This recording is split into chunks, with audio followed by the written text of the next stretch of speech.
National income और उससे related aggregates अपना 10 मार्क्स का आता है, मतलब कि ये तो अपना इंपॉर्टेंट है। पार्शियल इक्विलिब्रियम क्या है, आरबीआई के फंक्शंस क्या क्या है, उस पर क्वेश्चन बन जाता है। कस्टोडियन ऑफ फॉरेक्स का मतलब क्या है, ये क्या है, वो क्या है। अब पता होना चाहिए सरकार ने खर्चा किया है, पर सरकार ने कोई एसेट नहीं बनाया। कुछ नोटेबल एस्टिमेटर्स जैसे कि फिंडले श्रीरस, विलियम डिग्बाय एंड दादा भाई नरोजी, उनके नेम्स जो है याद रखना, 1 मार्क्स में वो आ सकते हैं। क्या है ह्यूमन कैपिटल डेवलपमेंट, सोर्सेस क्या क्या है, अर्बन एरियाज का पॉपुलेशन कहाँ ज्यादा रहा है। क्या आप लोगों का भी कुछ ऐसा ही हाल हुआ है? इतनी सारी बुक्स है और अभी तक नहीं पता इसमें क्या इंपॉर्टेंट है और क्या इंपॉर्टेंट नहीं है। और देखो भाई, 18 मार्च जो है ना, बहुत नजदीक है, कुछ महीनों में ही हमारा एग्जाम है इस डेट पे। तो ऐसे में मैंने आपके लिए कंपाइल किए हैं इंपॉर्टेंट टॉपिक्स, जिनको आप एक बार ही देख जाना और आप एग्जाम के लिए फुल्ली रेडी हो। Hi, this is your faculty Kritika और आज मैं आपको बताने वाली हूँ इंपॉर्टेंट टॉपिक्स आपके इकोनॉमिक्स के। ठीक है, तो यहाँ पे मैक्रो की जब हम लोग बात करें तो देखते हैं इसके हमारे क्या क्या इंपॉर्टेंट टॉपिक्स हैं। ठीक है, ध्यान से सुनना। तो ये जो सर्कुलर है, देखो सीबीएसई की साइट से आता है, इसको इग्नोर नहीं करना होता। यहाँ पे बताया गया है बकायदा कि किस चैप्टर का कितना वेटेज है, तो अकॉर्डिंगली आप चीजों को प्लान कर पाओ। ठीक है, ये आपके यूसेज के लिए ही है। अब इसमें देखो, नेशनल इनकम और उससे रिलेटेड एग्रीगेट्स अपना 10 मार्क्स का आता है, मतलब कि ये तो अपना इंपॉर्टेंट है। मनी बैंकिंग 6 का है। ठीक है, यानी कि मनी बैंकिंग दोनों मिला के 6 का है, तो अब वो 3 दे या पूरा बैंकिंग से दे, जैसे भी वो उसको प्लान करें, या एक मनी से दे, 5 नंबर बैंकिंग में डाल दें, व्हाटएवर। डिटर्मिनेशन ऑफ इनकम और एम्प्लॉयमेंट, इसमें अपने 3 चैप्टर्स आते हैं, एग्रीगेट डिमांड, एग्रीगेट सप्लाई, वो सारा कुछ, and short run and problems of deficient demand. ये भी देखो 12 मार्क्स का है, काफी इंपॉर्टेंट है। Government budget again 6 and again 6। ठीक है, बैलेंस ऑफ पेमेंट, यहाँ पे ही अपना फॉरेन एक्सचेंज का कंटेंट होता है। ठीक है, तो ये दोनों मिला के कितना है, 6 का है। तो यहाँ पे प्राइमरीली नेशनल इनकम और एग्रीगेट डिमांड वाले पोर्शन को बिल्कुल इग्नोर नहीं करना, बिल्कुल इग्नोर नहीं करना। इसके अलावा अगर हम लोग इंडियन इकोनॉमिक डेवलपमेंट की बात करें, तो हमारी इकोनॉमी 1947 से 1990 तक, और फिर 91 से लेके 1990 वाले मतलब जो रिफॉर्म्स आए थे हमारे, मतलब पूरा हमने कैसे कैसे ब्रिटिशर्स से लेके लाइसेंस परमिट कोटा राज से लेके कैसे हम लोग लिबरलाइजेशन, प्राइवेटाइजेशन, ग्लोबलाइजेशन, वो पूरा 12 मार्क्स में। इसके अलावा जो चैलेंजेस हमारी इकोनॉमी फेस करती है, कैसे, यानी कि हमका ह्यूमन कैपिटल फॉर्मेशन कैसा है, और अपना रूरल डेवलपमेंट, वो सारा मिला के देखो 20 नंबर का है, which is very very important. और इसके अलावा जो अपना कंपैरेटिव स्टडी है अपनी चाइना इंडिया पाकिस्तान वाली, वो 8 मार्क्स की है। मतलब केवल एक ही चैप्टर है जो इंडिपेंडेंट, एक चैप्टर 8 मार्क्स का है, मतलब ये इंपॉर्टेंट है, तो कर लेना, काफी स्कोरिंग बैठेगा ये आप लोगों के लिए। ठीक है, बात करते हैं मैक्रो के कुछ हम बेसिक कंसेप्ट्स की। तो मैक्रो के कुछ बेसिक कंसेप्ट्स की बात करें तो देखो, इसमें मैक्रो के क्या क्या वेरिएबल्स होते हैं, इन्फ्लेशन, एम्प्लॉयमेंट, ये सारी जो डिस्कशन होता है वो सब कुछ। उसके अलावा पार्शियल इक्विलिब्रियम क्या है, जनरल इक्विलिब्रियम क्या है, पैराडॉक्स ऑफ थ्रिफ्ट, कुछ टर्म्स याद रखनी है। एडम स्मिथ और कीन्स के बारे में एनसीईआरटी में छोटे छोटे बॉक्स दिए हुए हैं, तो उनको भी अच्छे से पढ़ना है, वो उनपे क्या है। ये वाले टॉपिक्स तो देखो बहुत ज्यादा इंपॉर्टेंट है, final goods, intermediate goods, capital goods, consumer goods, क्योंकि क्वेश्चन आ गया था एग्जाम में कि कंज्यूमर गुड्स के अंदर क्या क्या आता है। ठीक है, ये आता है कि नहीं आता, तो वो कितना इंपॉर्टेंट है। इन्वेस्टमेंट, जो कि कैपिटल फॉर्मेशन होता है हमारे इकोनॉमिक्स में, तो वो भी इंपॉर्टेंट है, क्योंकि फॉर्मूला पूछ लेंगे भाई इन्वेंट्री इन्वेस्टमेंट क्या है, ये क्या है, वो क्या है। और स्टॉक्स एंड फ्लो तो देखो बहुत ही इंपॉर्टेंट है, क्योंकि इससे बहुत क्वेश्चन बनते हैं कि क्या ये स्टॉक में जाएगा, क्या ये फ्लो में जाएगा।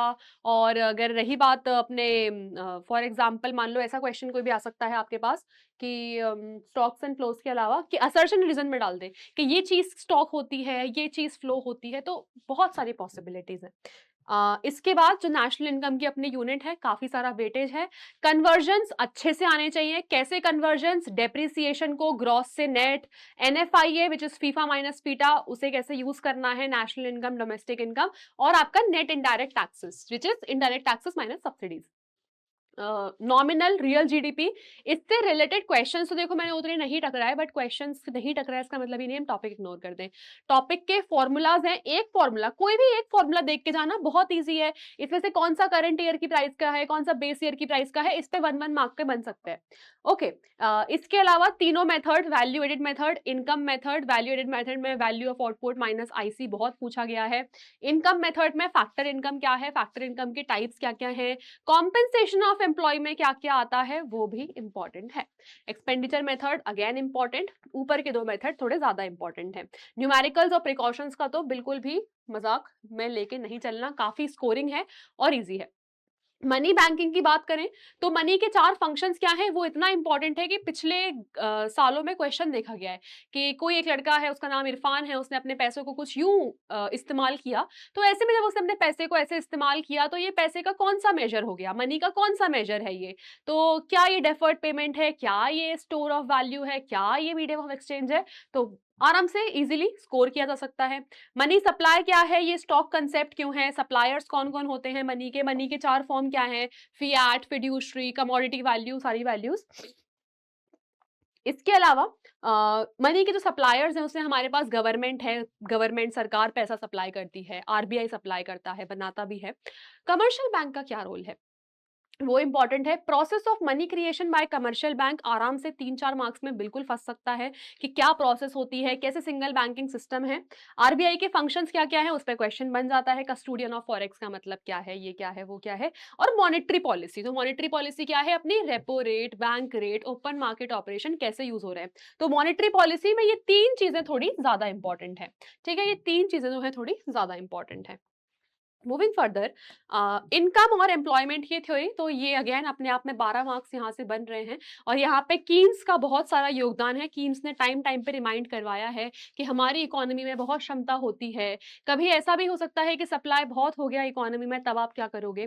ओके, तो जल्दी से यहाँ पे देखो कि इस चीज में तो देखो बिल्कुल मजाक की बात नहीं है कि डेफिनेशन, शेड्यूल, ग्राफ, ऑब्जर्वेशन, ये चार चीजें एग्रीगेट डिमांड का, यही चार चीजें एग्रीगेट सप्लाई का, यही चार चीजें आपके कंजम्पशन का, सेविंग्स का, इन्वेस्टमेंट का, दिमाग में क्लैरिटी रखना कि कौन सी चीज कैसे मूव कर रही है, क्या हरकत कर रही है, वो क्या उससे असम्पशन निकल के आ रहे हैं, तो आराम से बहुत स्कोरिंग होगा ये।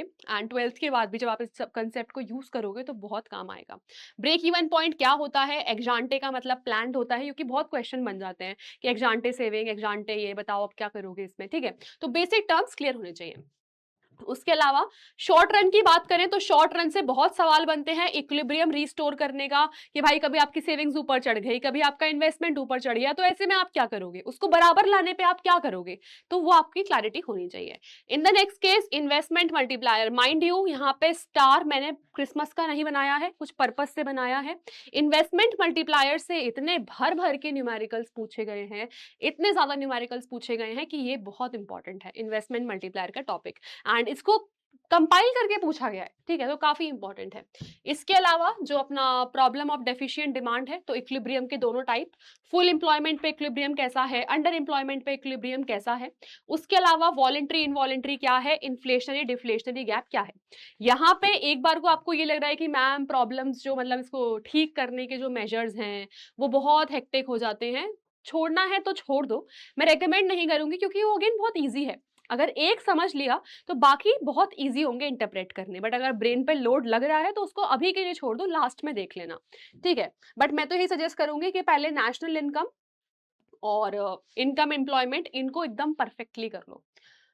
गवर्नमेंट बजट की बात करें तो ये कंपोनेंट्स अपने क्लियर होने चाहिए, क्या है बजट रिसीट, क्या है बजट एक्सपेंडिचर, बजट रिसीट में क्या आता है और बजट एक्सपेंडिचर में क्या आता है। एग्जाम में नॉर्मल क्वेश्चन पूछ लेंगे, बताओ वेलफेयर फलाने ढिमकाने स्कीम सरकार ने ऐसा किया, वो किस में जाएगा। अब पता होना चाहिए सरकार ने खर्चा किया है पर सरकार ने कोई एसेट नहीं बनाया, कुछ लाइबिलिटी पे नहीं हुआ, तो ये रेवेन्यू, ये इसमें, ये उसमें, ये क्लैरिटी रखना है। ठीक है, टैक्सेस के डायरेक्ट इनडायरेक्ट टैक्स अच्छे से देख लेना, प्रोग्रेसिव रिग्रेसिव देखना, वो भी देख लेना। फिस्कल डेफिसिट, प्राइमरी डेफिसिट, ये प्रायोरिटी पे देखना है, इनके फॉर्मूलाज। ओके, और इनका मीनिंग्स भी। इसके अलावा बैलेंस ऑफ पेमेंट जो हमारा मैक्रो का पूरा लास्ट यूनिट है, इसमें फॉरेन एक्सचेंज की बात करें तो फॉरेन एक्सचेंज में आपको डेप्रिसिएशन क्या है, एप्रिसिएशन क्या है, डिवैल्यूएशन क्या है, रिवैल्यूएशन क्या है, टर्म्स की क्लैरिटी। डायग्राम एक बार को नहीं है उतनी मतलब लग रहा है कि डिफिकल्ट पड़ रहा है, बट अगर समझ जाओगे, कंसेप्ट समझ जाओगे, मीनिंग समझ जाओगे, तो डायग्राम में इतना डिफिकल्टी नहीं आएगा। ठीक है, फिर इसमें जो गोल्ड वेरिएंट का सिस्टम है वो भी आप कर सकते हो। उसके अलावा उसके अलावा यहाँ पे आपका बैलेंस ऑफ पेमेंट का, करंट अकाउंट, कैपिटल अकाउंट क्या होता है, इससे बहुत क्वेश्चंस आए हैं। करंट अकाउंट में डेफिसिट, कैपिटल अकाउंट में अगर ऐसा है तो क्या करोगे, बैलेंस ऑफ ट्रेड का फॉर्मूला। और इस पे बहुत क्वेश्चंस थे, autonomous items, accommodating items, transaction क्या होते हैं, कैसे होते हैं, वो भी। तो इतना प्राइमरी फोकस लेवल पे करना है मैक्रो इकोनॉमिक्स में, जिससे प्रॉब्लम नहीं आएगा, ठीक है। और मनी बैंकिंग वाले चैप्टर में भी देख लेना कि भाई आरबीआई था 1935, पूरा उस एस्टैब्लिशमेंट वगैरह है, तो एनसीईआरटी तो अपनी बिल्कुल कवर करनी ही करनी है, फ्री में अवेलेबल है। उसके बाद जो प्राइवेट कंटेंट होता है अपना, वो मैं प्रोवाइड कराती रहती हूँ, तो आप वहां से देख सकते हो। अब इसके बाद जो है अपना इंडियन इकोनॉमिक डेवलपमेंट। तो जब इंडियन इकोनॉमिक डेवलपमेंट में हम यूनिट वाइज चलेंगे, जैसा हमारे उस सर्कुलर में आया है, ठीक है। तो डेवलपमेंट एक्सपीरियंस 47 से 90 का, तो देखो इस पूरे फेज में एग्रीकल्चर, इंडस्ट्री और ट्रेड, इसकी क्या कंडीशन रही, क्या सिचुएशन रही, इसको एकदम अच्छे से जो है आपको एनालाइज करना होना है, अपना नोट्स बने होने चाहिए किस तरह की सिचुएशन रही। तो फॉर एग्जांपल अगर क्वेश्चन आ गया कमर्शियलाइजेशन ऑफ एग्रीकल्चर या फिर ग्रीन रिवॉल्यूशन, तो commercialisation of agriculture came British के टाइम पे, फिर वहां से पूरी स्थिति खराब हुई एग्रीकल्चर की, और फिर जाके हमारा जो ग्रीन रिवॉल्यूशन हम कितना लेट लेकर आए। तो ये जो पूरा फेज है 47 से 90 तक का, इस पूरे फेज में एग्रीकल्चर, इंडस्ट्री, ट्रेड, सबके A4 शीट पे आपके नोट्स हैंडी एकदम तैयार होने चाहिए, एकदम बहुत स्कोरिंग टॉपिक है। उसके अलावा कुछ नोटेबल एस्टिमेटर्स जैसे कि फिंडले श्रीरस, विलियम डिग्बाय एंड दादा भाई नरोजी, उनके नेम्स जो है याद रखना, 1 मार्क्स में वो आ सकते हैं। इसके अलावा प्लानिंग कमीशन का रोल सब कुछ क्या रहा वो बात की टॉपिक है, लेकिन डेमोग्राफी, इंडिया की क्या डेमोग्राफी थी when Britishers left, how was the literacy rate, what about the sex ratio and so many things, उनको आपको देख के चलना है। इंफ्रास्ट्रक्चर की क्या कंडीशन थी, तो यहाँ पे एक एग्जांपल है बुक में उड़ीसा कैनाल का, तो वो देखना। फाइन, ऐसे ही क्वेश्चंस बनते हैं। प्लानिंग कमीशन की बात करें तो उसमें क्या था, and then we also know the role of Mahalanobis in the second 5 year plan, और 5 ईयर प्लान्स की क्या क्या सिचुएशन थी, ठीक है। तो ये सारे प्लान्स को ऐसे पता रखना। इंडस्ट्रियल पॉलिसी रिजोल्यूशन 1956 का इंपॉर्टेंट है। इंपोर्ट सब्स्टिट्यूशन की हमारी जो प्लानिंग थी उसके बारे में पता होना चाहिए। लाइसेंस परमिट कोटा राज से कैसे हम लोगों ने एलपीजी में शिफ्ट किया, क्यों किया, क्या चैलेंजेस आए थे, पूरा क्लैरिटी होनी चाहिए। कुछ नवरत्न के एग्जाम्पल, कुछ मिनी रत्नास के एग्जाम्पल, और world trade organisation also known as GATT, तो वो सारे फुल फॉर्म्स, उसका पहले नेम क्या था, अब नेम क्या हो गया है, उसकी क्लैरिटी रखनी पड़ेगी, बिकॉज क्वेश्चंस वहां से बन सकते हैं। मूविंग फर्दर, जो सबसे ज्यादा स्कोरिंग है, लाइक जो 20 मार्क्स की पूरी यूनिट है, तो अगर आपको बहुत परेशानी आती है, बाकी सारे सब्जेक्ट अच्छे से कर लिए हैं और इंडियन इकोनॉमिक डेवलपमेंट नहीं पढ़ी जाती, बहुत ऐसा लग रहा है बहुत थ्योरेटिकल, ओवर थ्योरेटिकल हो रहा है, बहुत प्रॉब्लम्स फेस करनी पड़ रही है, सो इफ यू प्रिपेयर इतना, तो आपके 20 मार्क्स एकदम फिक्स्ड है, ठीक है। देखिए 40 में से 20 तो आपके आ ही गए, थोड़ा बहुत ऊपर नीचे अपना कंपैरेटिव यूनिट पढ़ लेना, तो यहाँ से बात बन जाएगी। तो ऐसे भी आप प्रायोरिटाइज कर सकते हो, और इसलिए इसको मैंने एक ही पेज में रखा है। For example human capital formation में क्या है, ह्यूमन कैपिटल डेवलपमेंट सोर्सेज क्या क्या है, माइग्रेशन, ऑन जॉब ट्रेनिंग, वो सब क्लैरिटी, ठीक है। सरकार के क्या क्या इनिशिएटिव रहे हैं, ये तपस मजुमदार कमेटी, इसमें आरटीई, वो सब की क्लैरिटी रखना, ठीक है। उसके अलावा रूरल डेवलपमेंट की बात करें तो गांव का क्रेडिट, मार्केटिंग, बैंकिंग, सारा सिस्टम किस तरीके से है।